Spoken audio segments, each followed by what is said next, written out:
If Miami kicks off the season without Damian Lillard, an increasing possibility as the offseason winds down, who would be in the starting lineup? We break down different options from Tyler Herro to Haywood Highsmith on today's episode of Locked On Heat. You are Locked On Heat, your daily Miami Heat podcast. Part of the Locked On Podcast Network, your team every day.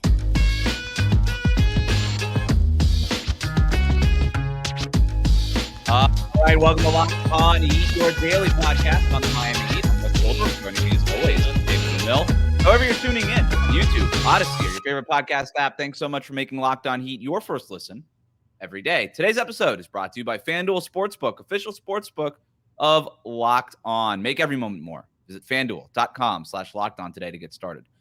Anthony Chang of the Miami Herald reported that trade talks between the Heat and the Blazers are expected to pick up as we get closer to the start of training camp on October 3rd. Obviously, the Heat hope to get a deal done as soon as possible, preferably before the beginning of training camp. But if the Heat can't complete a Damian Lillard trade before the start of the season, then they're going to have some decisions to make about their starting lineup. Before we get to those options, I just think it's important to point out that this is not a team, I think, that can afford to wait around for Dame that long. And what I mean by that is, obviously the Damian Lillard trade takes as long as it takes, but this is a team that views itself as a championship contender. The start of the schedule is rough. 12 of their first 17 games on the road. Like the first 20 or so games, if there's no Damian Lillard and they're just sort of waiting around for a trade to happen and those things go south, that can kind of submarine the rest of their season. We know that they were the 8th seed last year. They snuck into the play-in tournament and they made that Magic Finals run, but they don't want to do that again, right? They would rather just get into the playoffs. And I think the East is going to be obviously very competitive.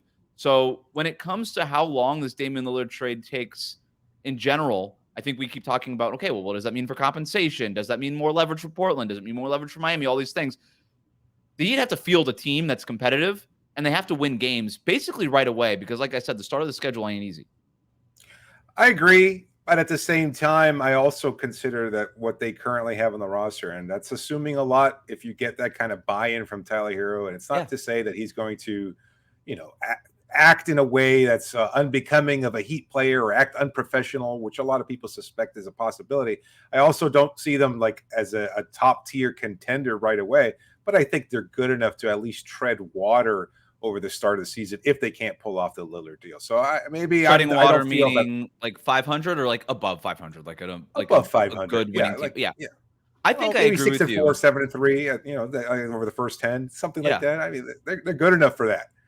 I just don't know what level of engagement we'll get from this group, knowing that a trade feels imminent, and at the same time knowing that some players in this roster, specifically Jimmy Butler and Kyle Lowry to an extent, may not either be healthy or available or may not take the regular season as seriously as the postseason.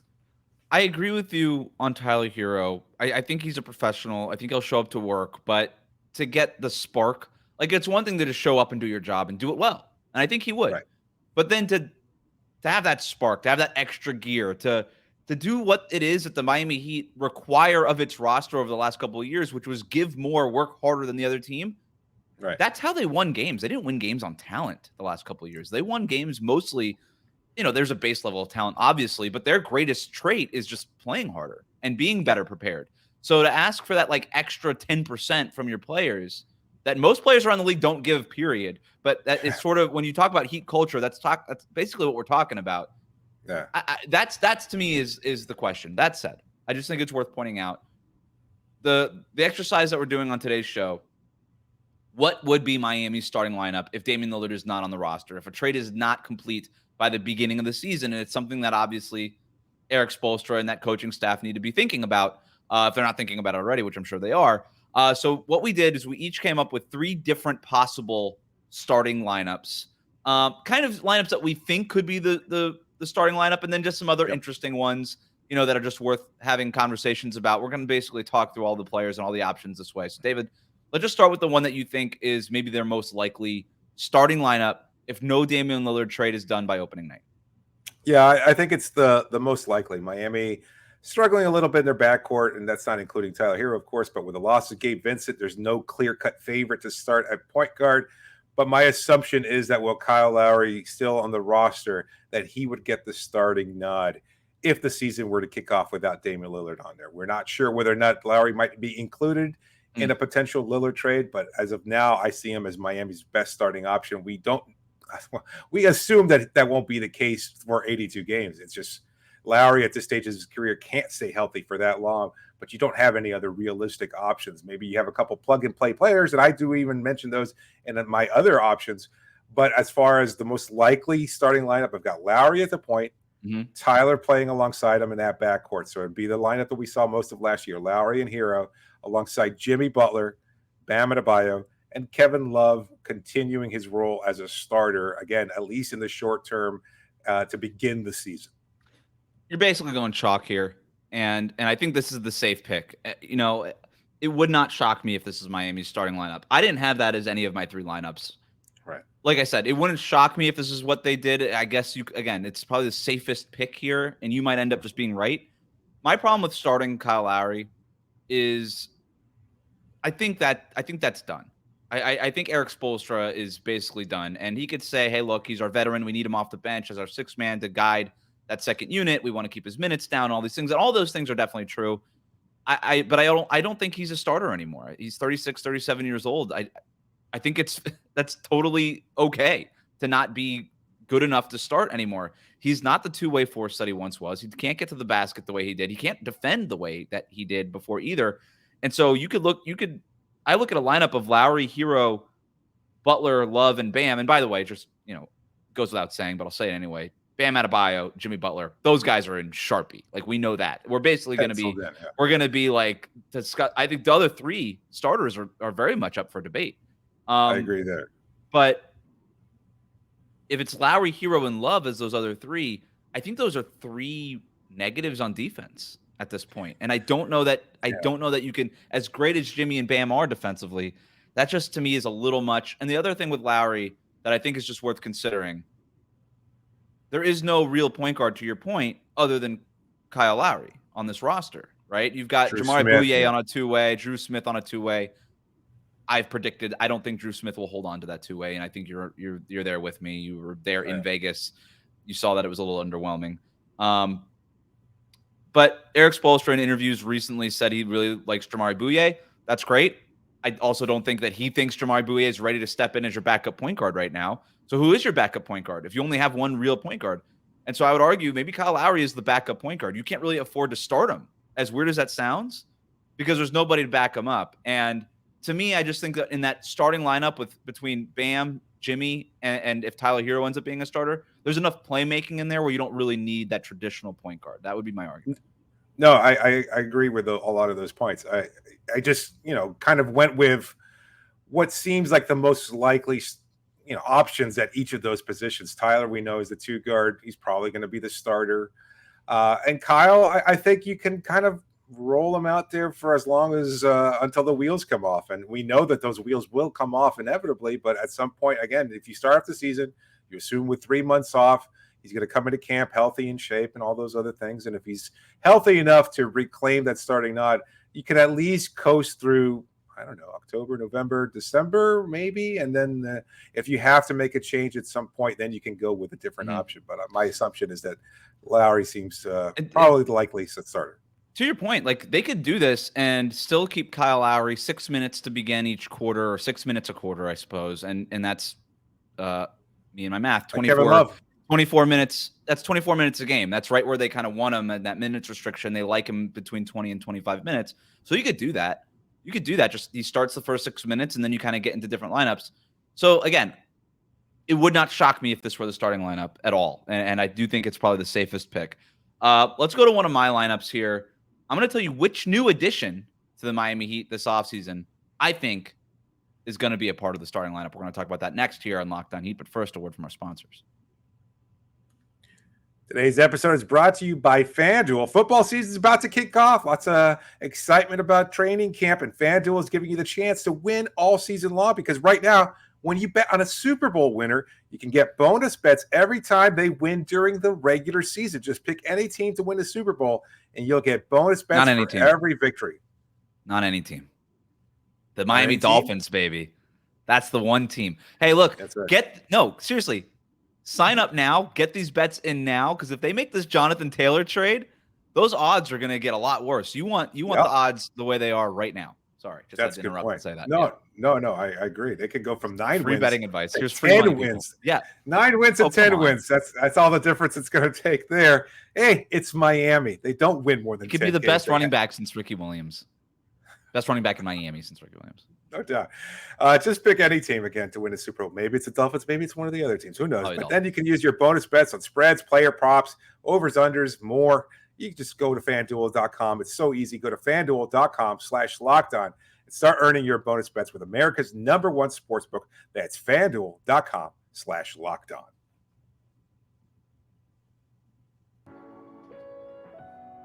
Thanks again for making Locked On Heat your first listen every day. Make sure that you're subscribed on YouTube and on your favorite podcast app. Thank you to our everydayers who are tuning in. We're still doing 3 episodes a week. Next week, we'll be back with an interview from our friend Cole Swider, new Miami Heat player. And we'll also have a couple more episodes for you next week. So make sure that you're tuned in and subscribed. All right. I teased it. The lineup that I think is not only one that's going to include one of Miami's new additions, but I actually think is the most likely starting lineup. All right. And if you did listen to my the Miami Heat show of Locked On Fantasy Basketball, I joined Josh Lloyd to kind of talk through Miami Heat's fantasy options and all that kind of fun stuff. And I gave this to him as my proposed starting lineup, and he was a little surprised that I went with this. But the more I think about it and the more I kind of work through these options, and I wrote another story following that for allyoucanheat.com, and I went through the stats, and I really did a deep dive in it. And I keep coming back to this 5.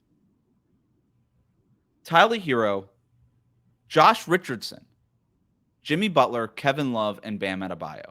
And I got to tell you, I don't love it, and I kind of feel queasy telling you and saying it like on record that I think this is going to be the starting lineup if they can't get Dame before the start of opening night.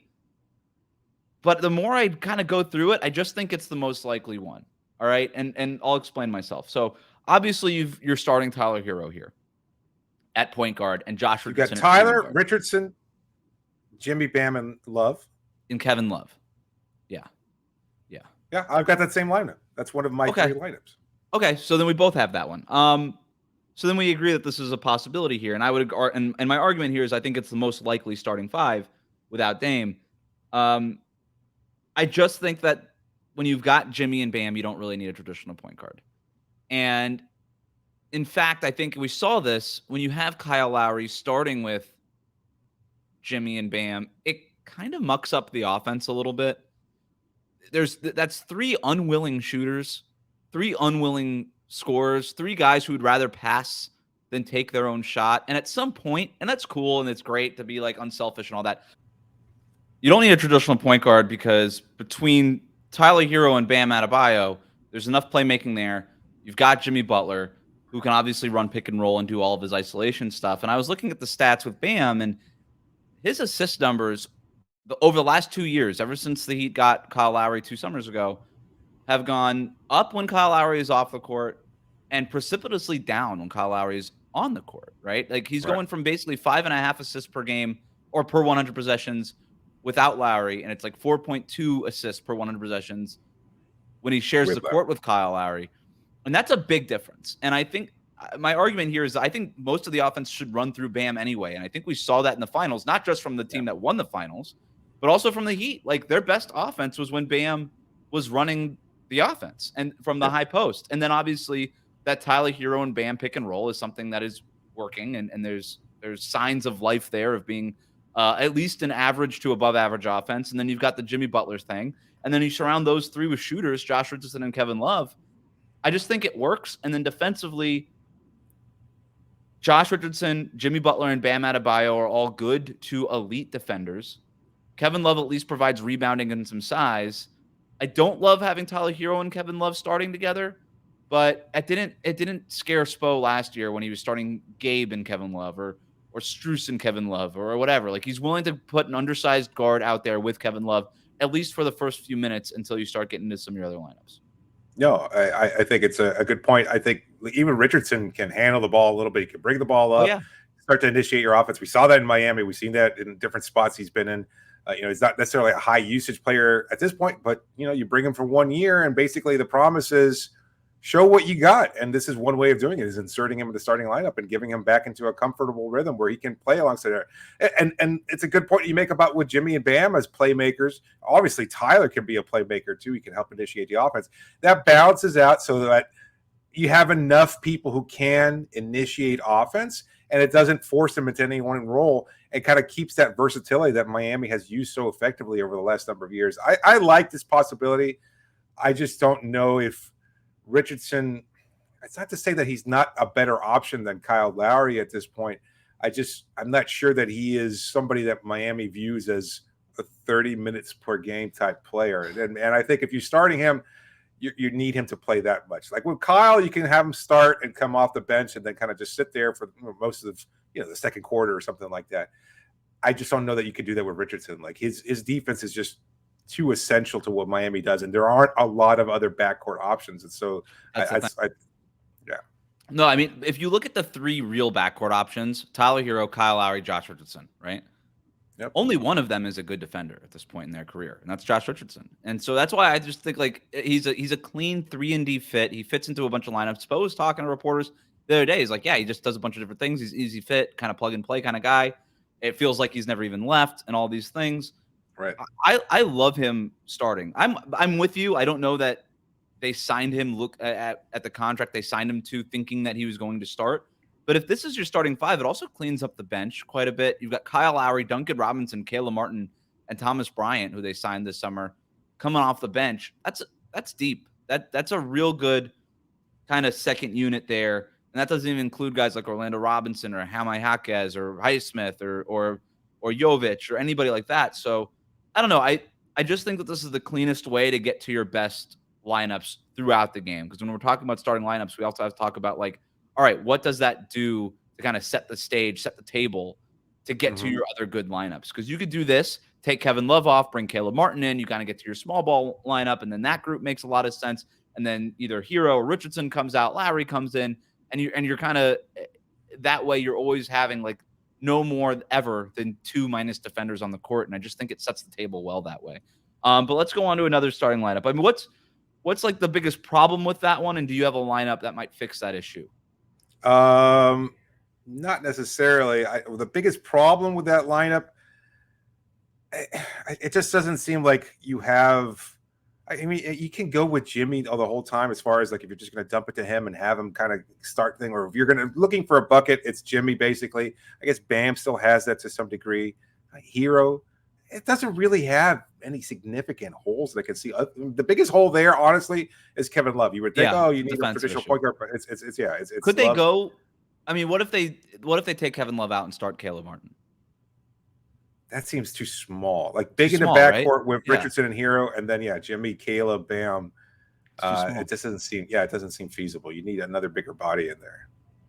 All right, let's go to another one of your starting lineups. No, go on. No, that was one of my second starting lineups. So let's hear your second starting lineup.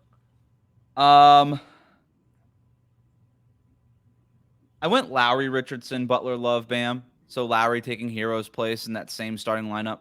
I don't have a lineup where Lowry and Herro start together in the backcourt. I think it's those three guys, and you're going to pick two of them, and you're going to start, and then you're going to toggle those three. That could be an option if you want Tyler Herro just back into a 6-man role. Basically the same thing. You still have a minus defender basically playing point guard, but Kyle Lowry at least sets the table better. He's a better playmaker, right? He's the veteran kind of guy. It works. He gets to play alongside his best friend, Jimmy Butler. Between him and Kevin Love, you got a bunch of outlet passes. They could push the pace a little bit more. There's still enough shooting, I guess, between Richardson and Love, and hopefully Lowry just takes threes this year the way he did his first year in Miami. I don't like it as much as the first one, but I suppose it's an option. Yeah, I mean, it works. I think I just don't know what to expect for Lowry. A lot of this is a guessing game because we saw him in spurts during the playoffs where he had nice runs or he was competent for. Do you think there's a world where he starts like and plays 30 minutes, or do you think we're just past that? I can't believe it. Maybe close to 30. Like some nights he can give you 30, maybe after a day's rest or on the second night of a back-to-back where he missed the first game. There's potential there. consistently. I mean, it's not like he's ever been in what many deem as elite world-class shape or anything like that. He's certainly been capable of starting over the course of career, but he's just continuing to rack up injuries. He's a year older, and it doesn't bode well for a player of his size and stature. You know, he can't draw those charges anymore. The new legislation across the league is going to take off one of his main points in terms of what his defense could do. So it's like, is he can whatever he can contribute as a semi-plus defender, like a big part of that just got taken out by the league. So I mean, is he going to be completely porous as a point of attack defender? Is he one of their best 5 players? I don't think he is. Right? It's Herro. Bam, Butler. Bam, yeah, for sure. I don't even know who your 4th best player is. Caleb. I'd probably put Caleb. Caleb. Yeah, Caleb. That's clear. And then it's debatable, right? Then it's like the Kyle Lowry, Josh Richardson, Duncan Robinson kind of grouping. Like, yeah, that's a good point. It's I don't really know. He might be. I'm not saying he's not. It's not the shoe-in that it was like even 2 years ago, where it felt like, okay, boom, here's your star acquisition and whatever it was. I don't know. I just think that it's so much easier to manage his minutes and kind of find. And if he does have it one night and he's got like the legs under him, then boom, come off the bench, close the game, play 32 minutes. You just have it. But it's so much easier to manage him if he's coming off the bench, and that's why I just keep going back to. I just don't think they start him. And if they're not starting him, then there's no other traditional point guard. Then I think they run the offense through Bam. We talked through some power forward options. I want to throw you a curveball here. Not a lineup, not even a player we've really even talked about yet. Could end up being the starter at power forward. We're going to talk about that next year on Locked On Heat.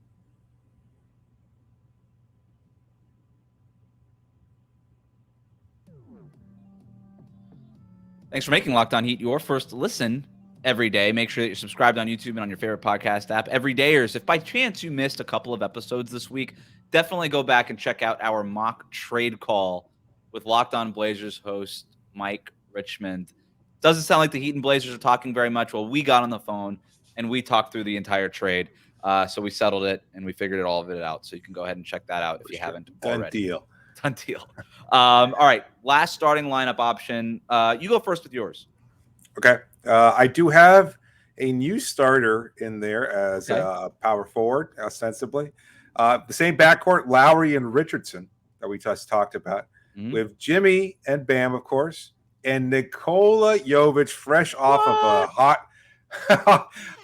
of his World Cup stint there. I think Jovic is ready for big time. I think the way they talked about him in Summer League, I think he's got the size. He's another versatile ball handler who can initiate offense. He's just another dynamic playmaker. If his scoring can just pick up a little bit, if his defense in particular can pick up, but you're already going with either Love at this point as your likely starter, and he's already a poor defender, but you got to find out what you've got in Jovic. If this trade conversation with Damian Lillard has kind of forced Miami to do anything, it's to kind of just put put their players to the test here and see what you've got. I know it's only year 2, obviously still very young, but why not test it out? I was going back as far as last year, just based on what I had seen in preseason. I thought he was going to be a starter at some point during the regular season. I think on our bold predictions conversation, something that I'm sure we'll have as training camp nears, or as the season start nears. I thought that Jovic might be a starter at some point. I say, why not? Give him another opportunity right now and see if he's ready for it. He's not ready for it. Damn.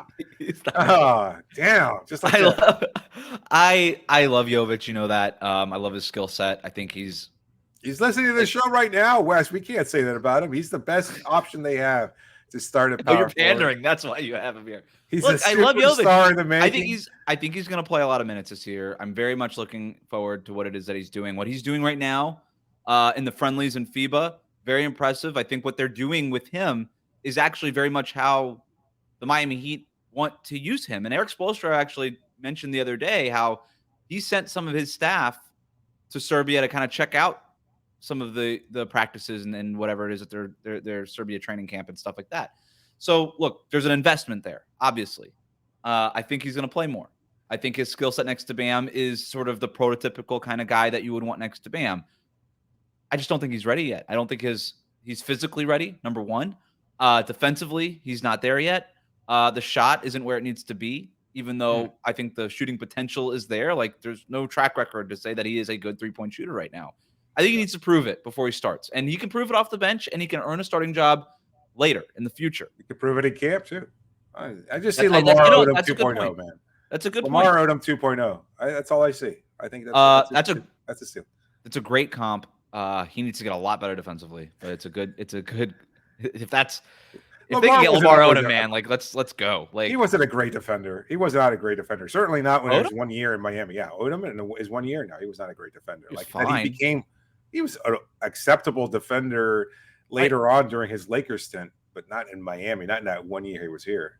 Like that's maybe with that lineup in mind, then if you need a scoring punch of a Tyler Herro, maybe you put him in there and then you start Josh Richardson too. I just think again, you've got Richardson and Lowry as your two good defenders in the backcourt, or at least decentish. In Lowry's case, you're going to give up some points there with Odom / Jovic. I think you can kind of afford to have those.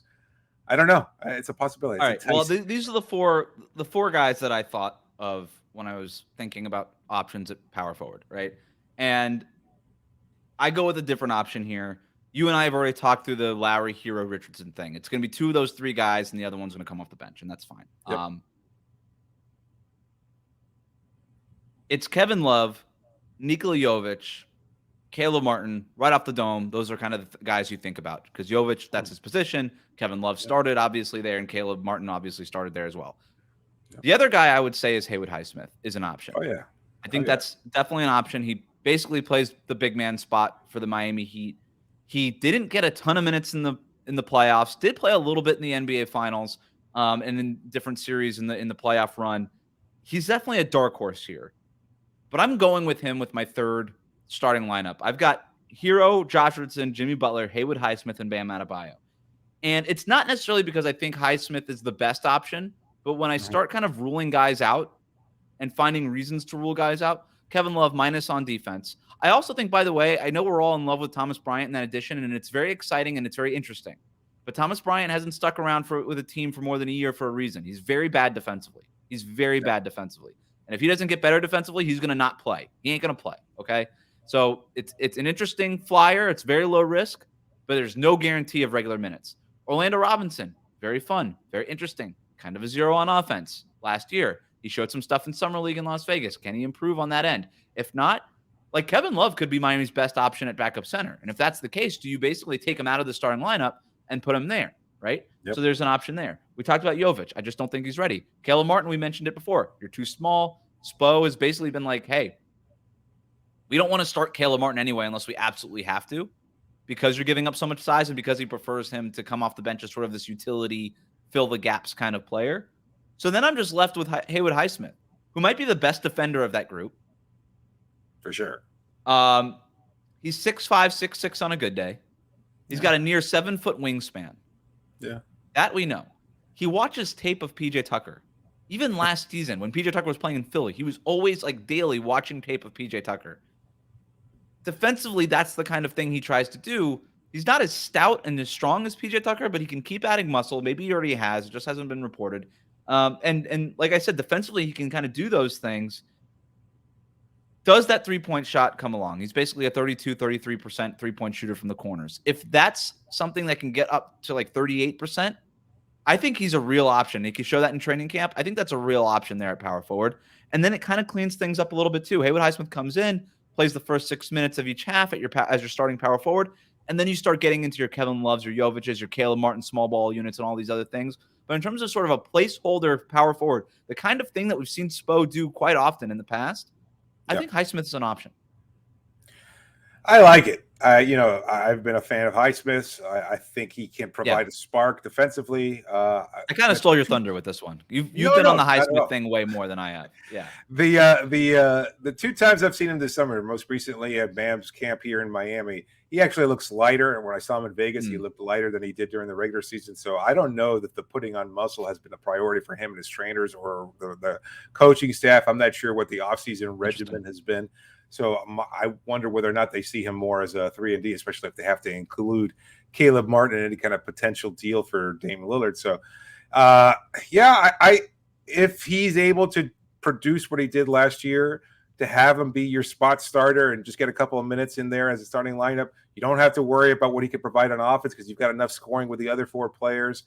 He can bring the ball up. We've seen him initiate the fast break when he forces a turnover. He is stout enough to at least defend a bigger body. They'll put him out there and he'll do his best. It'll be an earnest level of defense, if nothing else. He's not going to be a stopper if you're a competent big man. You're not going to put him on Nikola Jovic. That's not going to work. But then again, nobody's been able to stop. Oh, sorry. What did I say? That guy. Yeah, the other one. Yeah, the other superstar. It's a potential option there. I do like the versatility that we've seen from Highsmith in the past. So that gives them absolutely a different look to that starting lineup. All right. We're up against it here. 20 seconds on whether or not you think a double big lineup is even an option here, with Bam starting at ostensibly power forward and maybe playing next to Thomas Bryant, who can stretch the floor a little bit, or Orlando Robinson if he shows that he could stretch the floor the way that he did in Summer League. I thought about it last year when we talked to Omer Yurtseven, and he seemed like confident. We saw footage from camp that it was going to be an option. Then he gets hurt and it gets kiboshed, and we never saw it again. I don't see it. I just don't see that as another problem. I think their 2 bigs are Kevin Love and Bam, and that's basically where you're going to get for most of the regular season. I don't see it either. I agree with you. I do think they'll want to experiment with it the way that they wanted to experiment with Bam in the front court. I think they're going to try it with Orlando and with Thomas Bryant, and they're going to see if it kind of works. I don't think they'll start with it. I think we'll see a little bit of it in the preseason even. And if it does work, I think maybe we'll see it in certain matchups in the regular season, maybe. But to start with it and commit to it in that way, I'm with you. I don't see that as a likely outcome here. But we'll see. We'll see what happens. Maybe none of this even matters because they'll get the Damian Lillard trade done before training camp. But that'll do it for us today and for this week. Thanks again for making Locked On Heat your first listen every day. Hit that subscribe button on YouTube. Follow us on your favorite podcast app. David, thanks for joining me. You got it, Wes.